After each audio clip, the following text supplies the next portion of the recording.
Hello class 11 welcome in physical education class. आज आपको अर्जुन पुरस्कार के बारे में बता रही हूँ।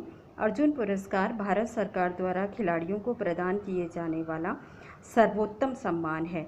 ये पुरस्कार उस खिलाड़ी को प्रदान किया जाता है जिसकी जिस वर्ष उसे पुरस्कार दिया जाना है उसमें असाधारण उपलब्धि हुई, उसने कोई बहुत अच्छा काम किया हो और पिछले 3 वर्षों में उसका प्रदर्शन का स्तर बहुत अच्छा रहा हो। यह पुरस्कार सन 1961 में शुरू किया गया। अर्जुन पुरस्कार में एक कांसे की मूर्ति मतलब अर्जुन की मूर्ति और एक सम्मान पत्र 5 लाख रुपए नकद शामिल होते हैं। यह पुरस्कार महाभारत के पात्र अर्जुन की याद में प्रदान किया जाता है। अब अर्जुन पुरस्कार के कुछ नियम हैं और इसके चयन में कौन कौन लोग शामिल होते हैं। अर्जुन पुरस्कार की जो चयन समिति होती है उसमें सुप्रीम कोर्ट के रिटायर्ड जज होते हैं, प्रतिष्ठित खिलाड़ी होते हैं जिनको कि अर्जुन पुरस्कार मिला हुआ हो या कोई बहुत अच्छी उन्होंने उपलब्धि करी हुई हो, जर्नलिस्ट होते हैं, विशेषज्ञ होते हैं, कमेंटेटर्स होते हैं और इसमें जो निर्देशक general sports authority of India के होते हैं वह एक सदस्य सचिव, सह सचिव, डिपार्टमेंट ऑफ स्पोर्ट्स आदि शामिल होते हैं। अब इसके अलावा अर्जुन पुरस्कार देने के नियम क्या हैं। देश में खेलों के स्तर को बढ़ाना इस पुरस्कार का मुख्य लक्ष्य है ताकि दुनिया में हमारे देश में खेलों का स्तर बढ़े, अच्छी क्वालिटी आए। भारत सरकार ऐसे अंतर्राष्ट्रीय खेल संघों से खिलाड़ियों की सूची मंगवाती है। सामान्यतः ये पुरस्कार एक खेल में केवल एक ही खिलाड़ी को प्रदान किया जाता है, लेकिन महिला खिलाड़ी की दशा में एक खेल में 2 खिलाड़ियों को भी यह पुरस्कार से सम्मानित किया जा सकता है। निश्चित तिथि भारत सरकार द्वारा बढ़ाई भी जा सकती है।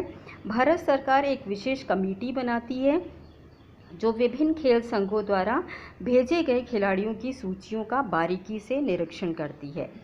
इसके अलावा जो इसके नियम हैं वो क्या नियम है वो आप ध्यान से समझ लीजिए।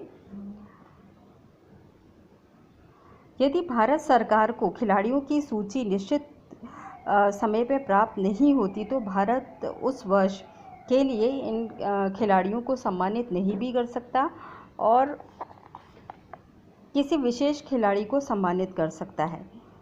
अर्जुन पुरस्कार के बारे में अंतिम निर्णय भारत सरकार के हाथों में होता है।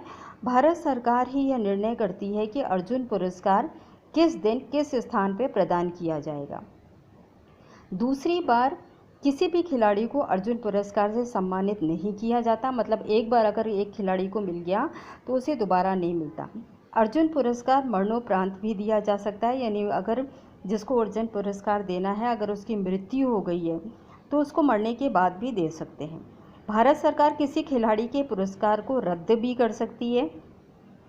इन नियमों के बारे में भारत सरकार का निर्णय अंतिम होता है।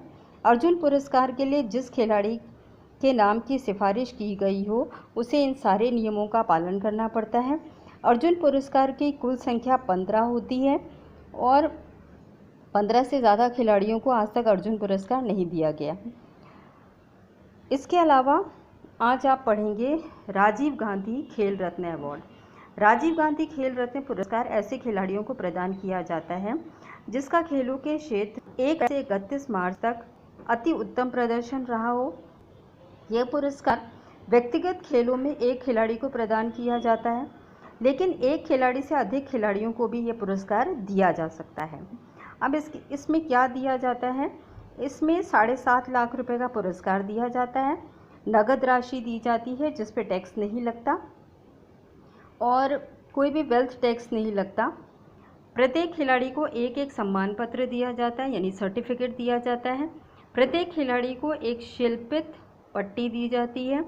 यह पुरस्कार के लिए एक खिलाड़ी का चुनाव होता है और उसे ब्लेज़र, एक टाई और पुरस्कार के लिए दिल्ली आने जाने का खर्चा जो भी है टीए जो है वो सरकार देती है। अब आप कहेंगे शिल्पित पट्टी क्या होती है। मेटल के धातु की कोई भी प्लेट के ऊपर उसका नाम लिखा होता है, उसकी अचीवमेंट्स लिखी होती है, इसे हम शिल्पित पट्टी कहते हैं।